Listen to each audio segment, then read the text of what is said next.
Good morning, ladies and gentlemen. Today we're here to check out a brand new video from Popcross Studios of him turning the Fantastic Four into dragons.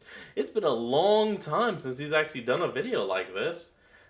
But let's hop into it and see what's going on. Because his art skills have improved, his storytelling skills have blasted off, so it's time to just sit back and enjoy this.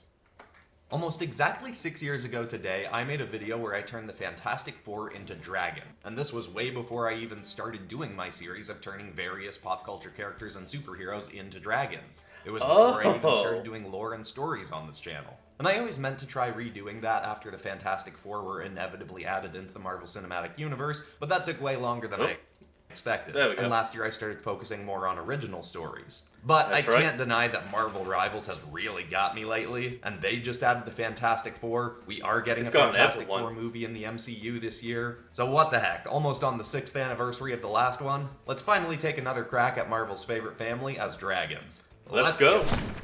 Hit like if you want, subscribe if you feel like it. But either way, enjoy the show. Now that I'm no longer the overseer of my world, there is an extra sense of relaxation to doing my old beast chronicling work. I will still actively look for opportunities to help my world, but there are now also occasions when I can simply go.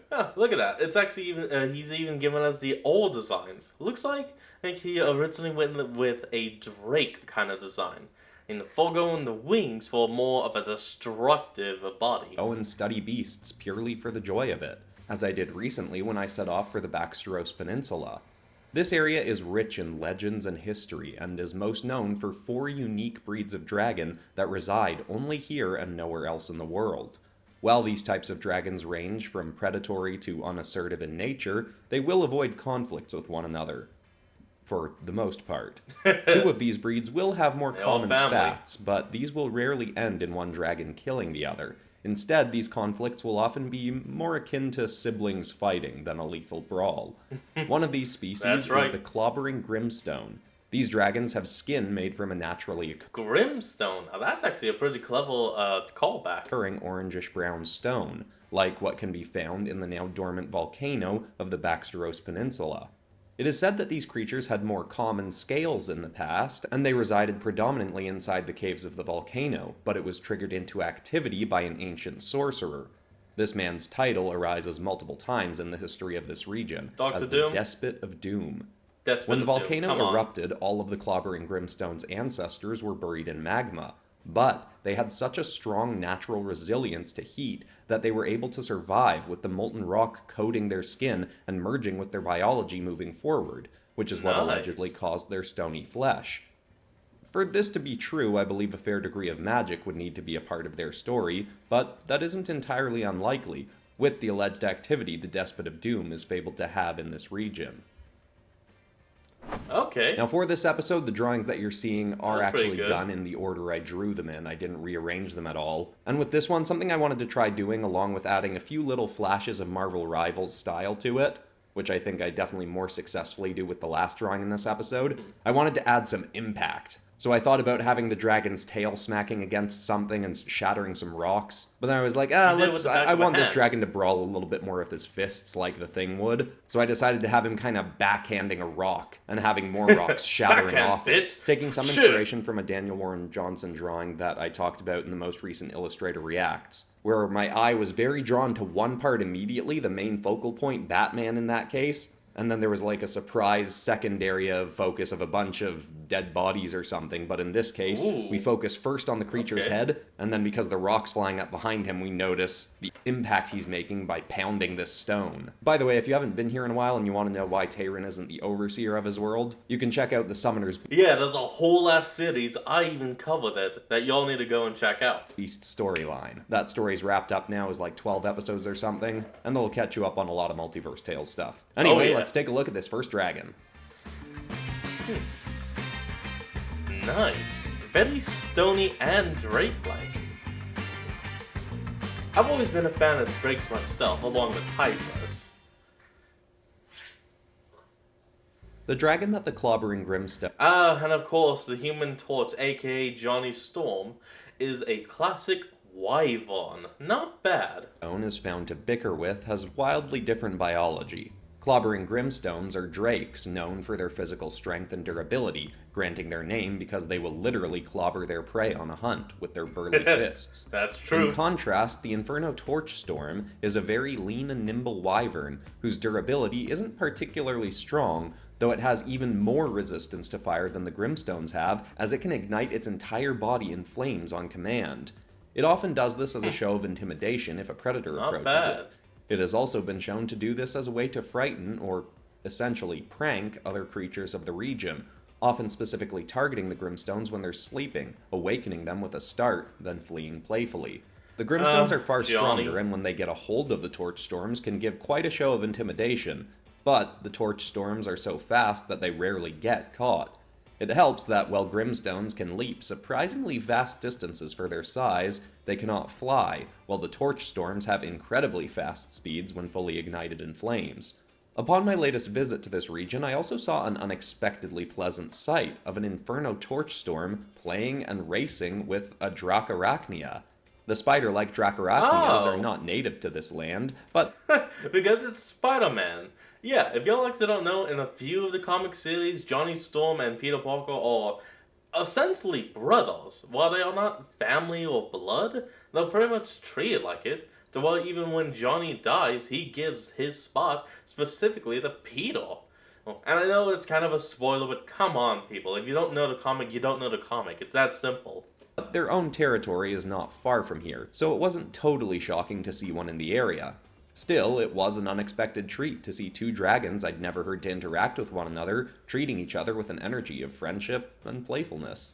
The Dracarachnia seem to enjoy the trickster-type nature of the Torchstorm more so than the Grimstones tend to. Yeah. The first time I ever encountered the Fantastic Four in a comic book when I was younger was in an Ultimate Spider-Man crossover where the Human Torch and Spidey teamed up, and they have a long history of teaming up in the comics. So I knew I had to work in a little Spider-Man dragon reference. Oh, of course. From the third ever dragon episode I made in this series. But anyway, for this drawing I tried multiple color styles, and near the end ended up going with the simplest one, the one that's most similar to the original Human Torch dragon that I'd done 6 years ago. I wanted to try working in some of the blue that's often found in the Fantastic Four costumes. In the Marvel Rivals design, there's a bunch of blue and white. I tried working some of that in. I tried doing a mix of different ones. I tried one that was mostly blue with just a pop of red in the head, or orange in the head. But at the end of the day, I felt like the simplest one looked the best. And I ended up being really happy with this drawing, but I think the next two actually still compete for being my favorite of the episode. Alright, we've had a Drake, we've had a Wyvern. What's next?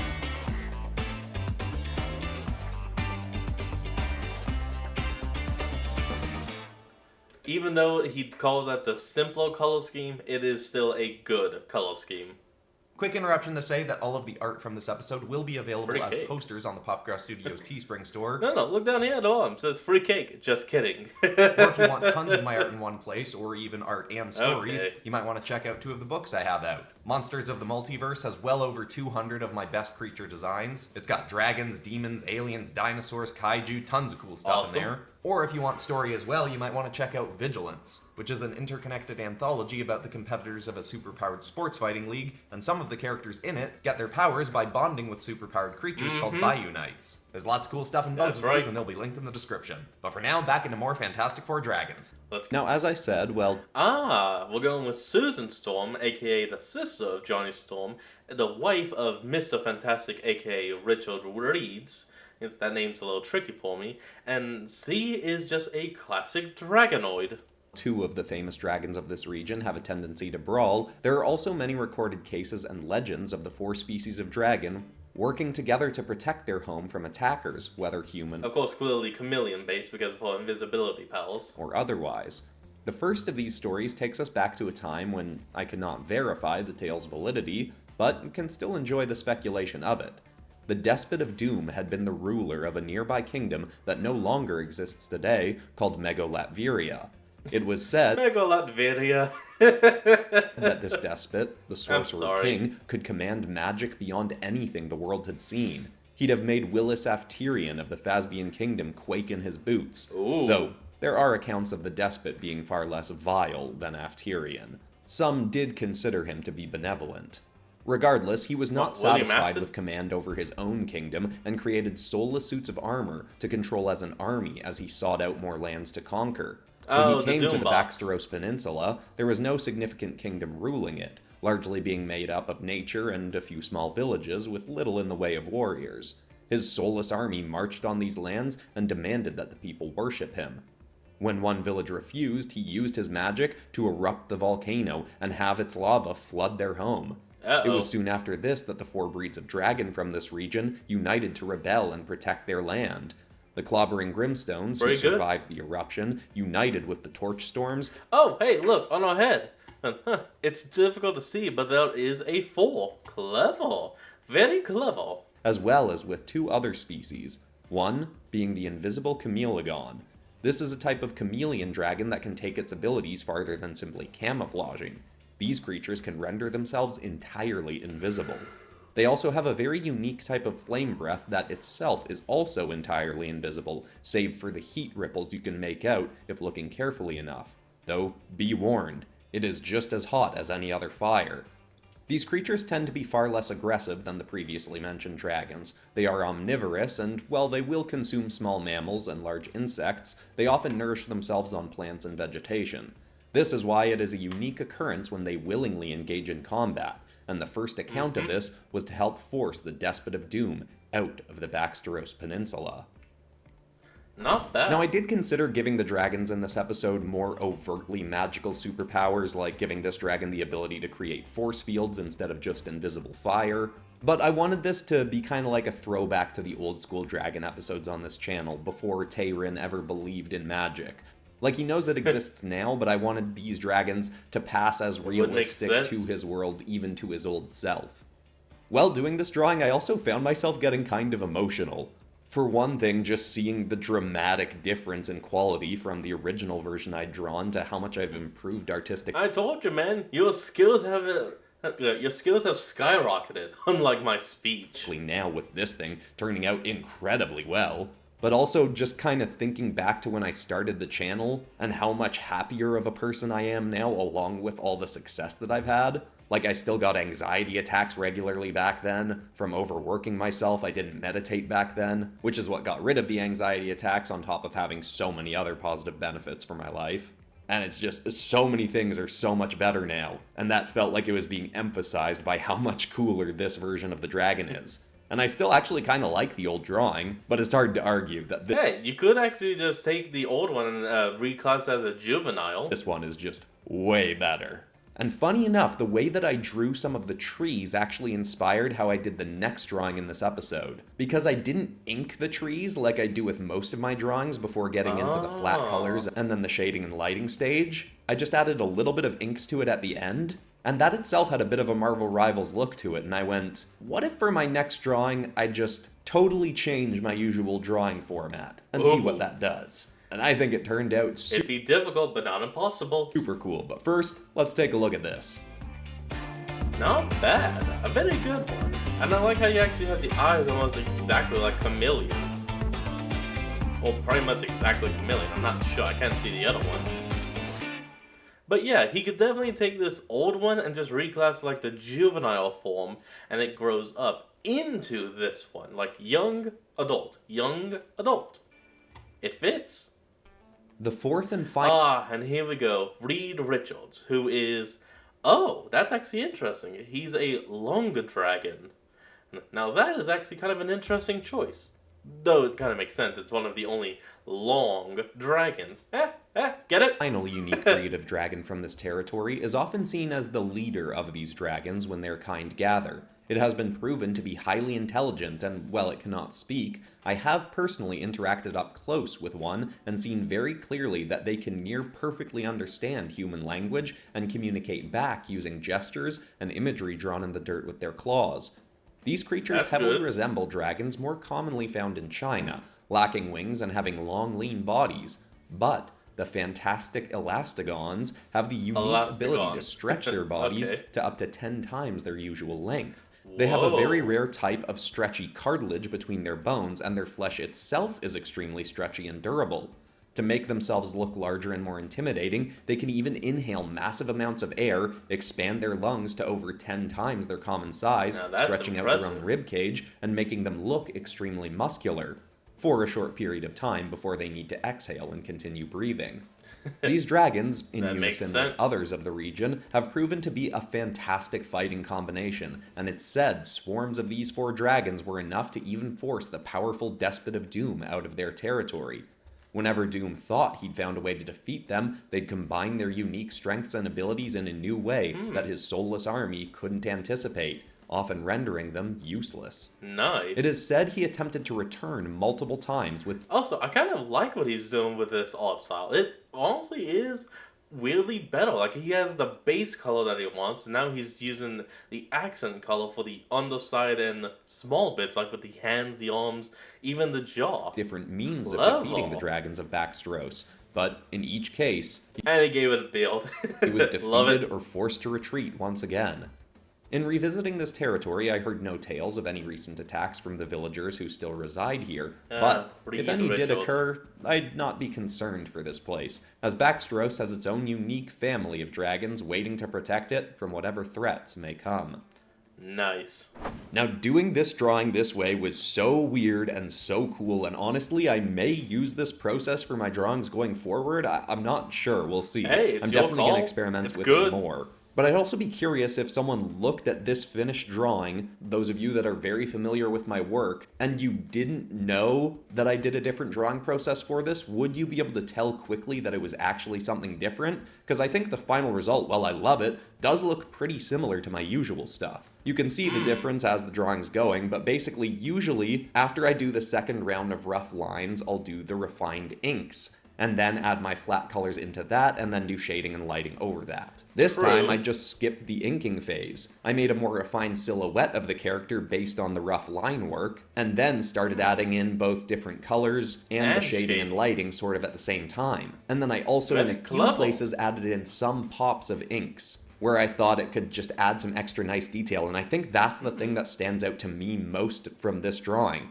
It was a risky move, but you've done really well. That where I do add in inks, whether like black inks or a few spots. Oh, I guess I should say fantastic. Of blue ones inspired by Marvel Rivals. I think those inks stand out so much more because there's way less inks than usual in the drawing. It gives it a sort of Spider-Verse, Marvel Rivals, even a little bit of Arcane kind of vibe to it. I could see that. I thought this might take less time than usual because I was skipping a full step, but the drawing took about 3 hours and 20 minutes, which is pretty similar to what this would have taken if I did my usual process. In fact, I'd say this probably would have taken like maybe 2 hours and 50 minutes, because this background is very simple, and this dragon doesn't have wings, so there's less limbs to render. True. But I was also experimenting with a new process where I kind of knew what I was doing, but also kind of didn't at all. So I don't know, I didn't expect to try changing up my drawing formula in this episode, but I am super excited to try this again, and I'm very happy with the result. I even decided, along with putting up these 4 posters, to make one big poster of the whole team. Love it. So that'll be linked in the description as well. But let's take a look at Mr. Fantastic. Oh, damn it, you're right. It may be taken down because it has the F4 logo in there. Oh, that would suck. As a dragon. No. Idea. I have an idea. You take that big poster, cut it, and have that as the actual 4 posters. That way, if anyone does get all 4, they can make one big poster. Well, the camera's not picking me up for some reason. They can have one big poster, and you would technically be able to keep the logo. Boom! That is just a little bit of a walk around. I don't know for any like lawsuits or copyright thing, but you never know. It's just an idea. I'm spitballing here. Oh, maybe you'll see this, maybe you won't. If you do, let me know, and you are free to use the idea.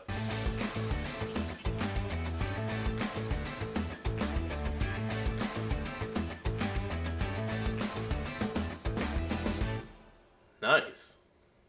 I know I did a Doctor Doom dragon in that original episode. Oh, look at that! But I probably will get to him at some point in the future as well. If you want more Marvel Rival stuff from me, I actually did an episode recently where I worked some creepy variants of the characters from it into my currently running storyline, the Trismegistus Academy. I'd recommend starting that story from the beginning at the start of the playlist, but you could also just jump to that episode. And I am enjoying Marvel Rivals enough that it's entirely possible I do another Marvel Rivals based video sometime in the near future, so give me some ideas for what I could do with the characters from it in the comments. But besides that, that's all for today, except of course for ending this video on some kind of positive or inspiring note. And the thought I want to leave people with is something I read this week from a woman named Mel Robbins, who talked about how lots of people will watch an entire series of a Netflix show, even when the first few episodes are slow because people have told them that it gets better. But what if you look at your goals in the same way? It might feel like you're not really getting anywhere in the beginning, but that could just be because you're having a slow start. As you move along, it'll get better, and you'll get closer to actually achieving that goal. Like so try to look at your goals in the same way you might look at a Netflix series. I hope that's inspiring. I love you all, and I'll see you all in the next episode on Friday. Goodbye.